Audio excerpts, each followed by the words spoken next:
Broadcast live. Yo, man. Out here with Jovislash. How you doing, man? I'm good, man. You? Good, man. Welcome to, Tusko's court. I don't know, were you up on these steez? Did you know about Tusko's court? Were you up on Most definitely. I do check out Slick on live, man. So, I actually saw the first ever. The first interview? Yeah, with Mawat. That's the first one I saw. Yeah, no, man, welcome to the court, man. It's beautiful to have you, you know what I'm saying. I'm happy that I'm specifically having you because, you're one of the dudes that's actually, popping out here in these YouTube streets, which is also, basically where I began, How did you, start specifically and decided that, look, I'm going to do this via YouTube and so on and so forth?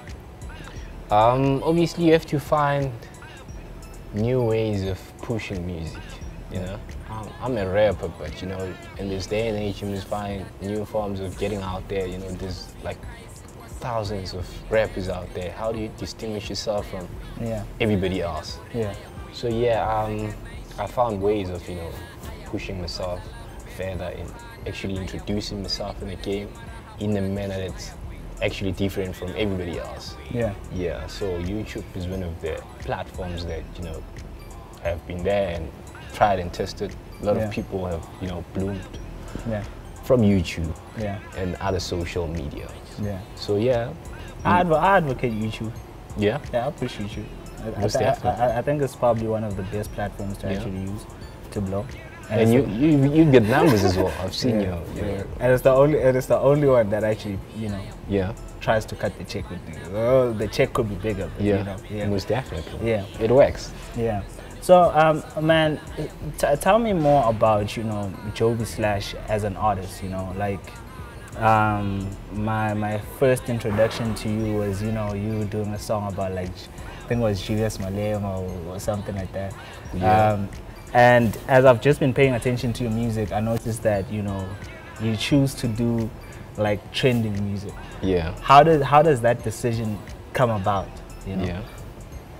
For me, it was I was just like any other rapper who's trying to pop, trying to get out there. So I had to find a formula that works for me to get out more, So it's crazy because it all started on Slick on Live when they started.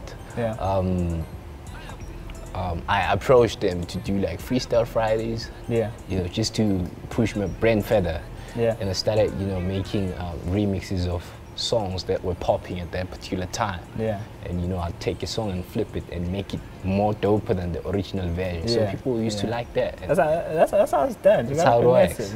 So I pushed, I think I did 3 mixtapes with them. I dropped songs on Fridays, then I compiled the songs. So in the long run, it was a matter of how can I expand, and I started looking at trends and say, how about I take a trend and come up with a song from that. But not just a gimmick, but let me make a real song whereby when people listen to the song will be like, but this is dope. You know what I mean? I do have music apart from the trends. I do make music, but I feel like trends work for me because the hashtags, they take you from one point to the next. With a single hashtag that's trending, you can actually get more people concentrating on whatever that you're pushing at that particular time. So I ride on that buzz, and I get followers and people push the song in such a way that it gets to a larger scale, It's like PR unpaid. So I get numbers with that. Most definitely. So I noticed that you do that a lot, and you actually put substance into your music. Some of your songs, it's the name might seem like when you look at the name, you're like, this is probably kind of corny. But when you actually listen to the song, you actually hear that.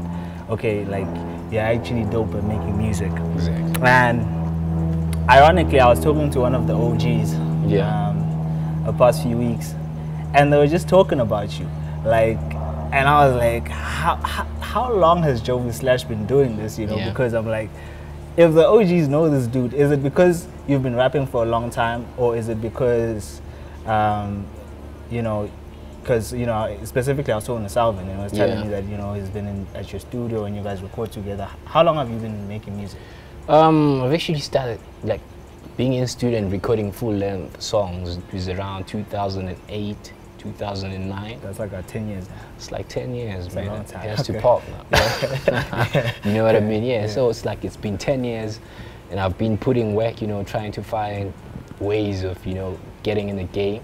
Yeah. And yeah, for me to know these OGs, it's a matter of, you know, homage and, you know, relationships as well. You know, I'm one rapper who's, you know, patriotic about local music. Yeah. So yeah, from way back then, I used to listen to the likes of Selvin. Yeah. So yeah, it was one of my biggest goals to actually get in the studio and work with them. And you know, as you grow, people get to know you, and when you start approaching people to work with, they kind of like have an idea of who you are and what you do. You know? Yeah. Yeah.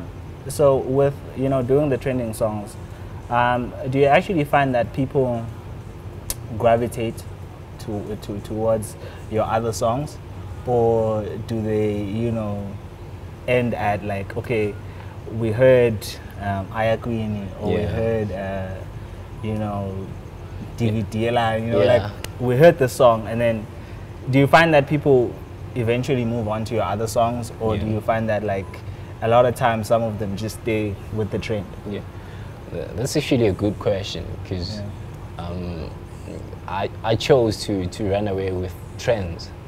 So somehow people look at me as the trendy guy, somebody's gonna do a song when the trend comes out. Yeah. So what's gonna happen if I wanna give people my own music? No? You know what I mean? Yeah. Those are some of the things that I bounced with my team, and you know, we discussed further. How are we gonna, you know, juggle this? But for me, it works, because now and then things trend. Yeah. And yeah, it gives you the traction. Exactly. Yeah. So if I drop a mixtape, I'll have like 5 of the trending songs, and then I'm gonna give you me. Yeah. So when you listen to that, if your first interest in me was like the trends, and you're gonna listen to my tape, you're gonna realize that, but this is genuine. This is something else. Yeah. I didn't know that he can do music beyond trends. You know what I mean? So it's something that you think of it, and you calculate it, and you execute in a manner that's gonna work for you. Yeah. So far it works for me. Yeah. You know. Yeah. So I'm gonna ask a question that I know everybody usually asks themselves. Yeah. Your image, you know. Yeah. Like you decide, you know, I'm going to be the rapper that, you know, rocks a wig. Yeah. A blue wig. Or it's not a blue wig, it's hair, dog. It's hair, okay, yeah. Blue hair. You know, I'm just kidding. Yeah. It's blue hair. What inspires your image? Why did you decide that this is the image I'm gonna go with? And, you know, so on and so forth. Actually, there's a story behind the hair. You know, my grandmother was diagnosed with cancer back in 2011, 2012. And you know, when you're diagnosed with cancer, you go all this, you do all these treatments. You know, exactly. You lose your hair through chemotherapy. She actually lost her hair, and you know, I used to take care of her. I was the only one. You know, we used to stay together. So yeah, that's when we decided to get her a wig. You know, and she rocked the wig for quite a while, and unfortunately she passed on in 2013. So yeah, after thanks, dog. After she passed on, you know, I was like, what can I do, you know, to actually pay homage to my grandma and everybody else who passed on, you know, who've lost the battle with cancer, and those who survived. And I was like, I'm gonna rock this hair. You know, so it's for a good cause. Wow. I didn't think the story was that deep, man. I didn't think it is deep, dog. It really seems like it was. It's a well thought out thing. Because people look at me and be like, oh, what's going on? What's up with the blue hair? But they don't understand the story behind it. You know what I mean? It's a deep story. So you know, besides like trending topics, what would you say, you know, people should look out for when it comes down to your music, like? And what inspires it? I'm actually working on my debut album. but I don't really have dates, and you know. Yeah, I'm more concentrating on building the Jovislash brand, because a lot of people don't really understand what I stand for, you know. And I get fans from back in the days before the hair and stuff. So those people as well have to, you know, they're still trying to grasp and what happened to you, the old Jovislash. Did you transform? Did you come out of the blue? What's going on? You know, stuff like that. So yeah, I'm working on that. I'm working on putting more music out there to build a brand, you know, that people can say whenever I rock up, we know that guy, he's gonna say something. You know. And I also stand for true stuff though, because most of my songs, I do make fun songs, I do make parody songs, but mostly if you can listen to the songs that I make, they have substance, they carry message. I mean, I've done a remix of Childish Gambino's "This Is South Africa." That song was really the song. I was like, yo, that song like really made you. It's crazy though, and you know, the song was recognized globally. It was even recognized by the Billboard as one of the top 12 remixes. It was also used by the BBC as well in one of their inserts. And I get a lot of messages globally, you know, people about from Brazil, and they kind of like feel like, oh, is this what's happening in your country? And we also share the same, you know, the same problems, you know what I mean? So yeah, I also stand for greatness as well, apart from making fun songs and stuff. And my inspiration comes from everyday life though, like trends. It could be anything though. I can make a song of a fly that was going around here and stuff. So you did a song, you know, recently with WHP. Yeah. And the song was Kimau. Ering Mongwane. So Ering Mongwane. Yeah. Ering Mongwane. How did that feature come about, actually? Yeah. With WHP. Before that, I did Ayagwini remix, where I had like the OGs. Earlier on we were talking about, you know, my affiliation with OGs. That Ayagwini remix was actually it was not necessarily a commemoration, but it was dedicated to the late Flabber, who is more of a mentor to me, you know. And for me to make this song, it was like, let me go find, you know, people that used to rap with him back in the days, you know, to feature. It must have a significance, you know. So I did the song. That's when I got WHP on the song. I got Mr. Salvin, and I got Infa. These people were, you know, people who used to be in the circle of Flabber, you know, back then. So I was like, let me do the remix, and that's actually the first time I worked with WHP. And from there we had that relationship whereby he was like, you know what, let me mentor you. I see you've got something, and it's quite different from what's in the game right now. Come through, let me mentor you. You can come through to my crib. So we used to chill a lot, you know. I used to go to his crib, he'd come to my studio as well. So it was a matter of, we were chilling, you know. And the concept came, and we were like, okay, let's give it a try. Let's get in the studio and see what comes out. And we did that in a day. The following day, we did a music video. We dropped the song, dropped the video. So over that song, you did receive a bit of backlash from people. Yeah. Basically, like, I don't even understand what I was enjoying the song. That song was dope. Yeah.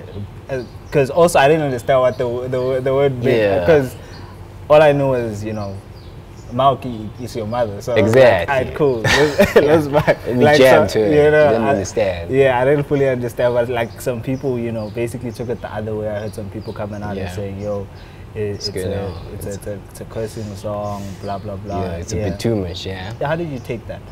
To me, it was a matter of, we knew when we dropped the song that people are not gonna receive it in the same manner. Yeah. But you know, if you're an artist, you gotta expect such. Yeah. You know. But to us, it was like, this is township lingo. Yeah. Well, depending on where you're coming from, you know? That's how we talk. Pretty much, yeah. Exactly. When we are in our own zones, we talk. You know, we talk. That's how we talk. That's the jargon we use. Yeah. And you must understand one thing. Offense is not given. Yeah. It's taken. Yeah. So you take offense of something that you feel like it's a bit too much to you, or you feel like it's a bit taboo. Yeah. You know, but that doesn't mean you are right at the same time. Yeah. It doesn't make you right. Yeah. So you are entitled to your own opinion. Yeah. So for us, it was like, this is us. This is how we live in the hood. Pretty much. This is how we call one another. Yeah. You know, there's nothing wrong with that. You know. Yeah. You know. And in conversation, those things come out because, you know, like in Zulu, you know, things like Nyetunyo, but yeah, like, it's normal. Yeah. It's normal. Yeah. Like, yeah.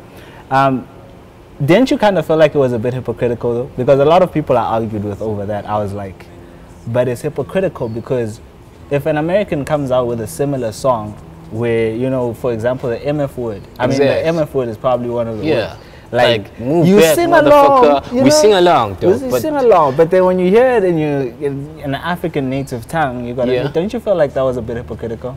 100%. This goes back to my late mentor Flava. You know, he used to cuss a lot. You know what I mean? Yeah. And he kind of like had a problem with the very same thing that, you know, an American artist could say whatever. Yeah. They won't have a problem with that. But he's from Alex and, you know, there was a point whereby he dropped a song called Falupa. Yeah. And he was, you know, backlashed by some of radio stations where he submitted the song. Yeah. There's a line that he says, "Njengomfundi so shy flate." Yeah. And they had a problem with that. Wow, okay. It's not even a curse word. Okay. Hence his sophomore album was supposed to be titled The F Word. Yeah. You know? What's the F word? I don't know. It could be flabber. Yeah. It could be flabber. It could be fuck. Yeah. You know? Yeah. But who's entitled to saying whatever, you know what I mean? Yeah.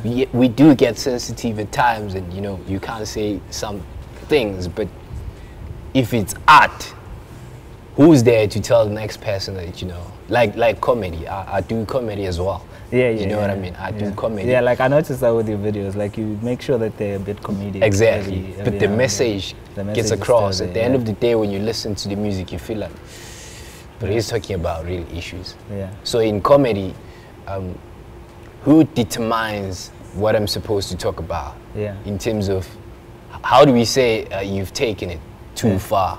Yeah. If I tell a joke about somebody who's suffering from cancer, people will look at you like, but you're not supposed to make fun of that. Hey, but if I love jokes like that. I ain't gonna lie. Exactly. And I was reading somewhere where they were saying people like me are kind of like, you could possibly be a bit, you know, psychopathic. Because I like them crazy jokes. Because like when I see like a twisted joke, those are the funniest things. It's crazy. Yeah, and I don't believe like. I do feel like there's a double standard. Yeah. I do feel like there's a double standard when it comes down to African music and all of that. Like, I feel like if we're going to have an issue with certain things being said, let it be consistent. Exactly. But if it's okay for T.I. to say something and it's wrong for Jovislash to say, then it's an issue, you know? It's a problem. Yeah. Yo, man, Jovislash, thank you for pulling up, man. Man, thanks a lot for having me on your show. Yeah. Always wanted to be here. You just don't know. Yeah, is it? Yeah, I've always wanted to have you, man. Thank you for pulling up, man. And keep doing your thing. Keep, you know, dropping the music. You know, hopefully, you know, the album will definitely come out. You know, comes out real soon. Yeah. And let us know, man, when it comes out. That's what's up. I'll definitely do so soon, dog. I'm dropping music constantly. You know, just dropped the new song. 2 music videos coming. You know. Yeah. Everything is out there, though. Yeah. You know. Sure, man. Thanks a lot. Thanks, bro.